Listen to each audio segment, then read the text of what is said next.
ხელნაწერთა ეროვნულ ცენტრში ასწლეულების მანძილზე პირველად ცენტრის რესტავრაცია კონსერვაციის საქმიანობის სამსახური პრეზენტაცია გაიმართა. თამარ მეფის კუთვნილი სახარება, ილია ჭავჭავაძის პირადი არქივი, ვეფხისტყაოსნის მისთვის შექმნილი მიხაილ ზიჩის მინიატურები.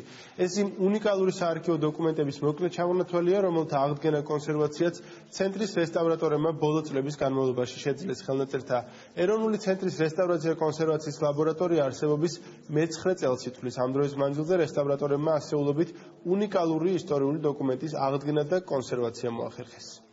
ჩვენთან დაცული ხელნაწერების, ისტორიული დოკუმენტების, საარქივო მასალის, ძველი ნაბეჭდი გამოცემების სარესტავრაციო პროექტების შედეგები აქ წარმოდგენილი, რაც არის ჩვენი რესტავრაცია კონსერვაციის ლაბორატორიის ძალიან დიდი დამსახურება. აქ მუშაობენ ერთი მხრივ ძველი თაობის თანამშრომლები, მეორე მხრივ ახალი თაობის ბოლო წლებში დასაქმებული თანამშრომლები. აქ არის წარმოდგენილი როგორც რარიტეტული ძველნაბეჭდი წიგნები, ხელნაწერები, ისტორიული დოკუმენტები, ფოტოები და საარქივო მასალა.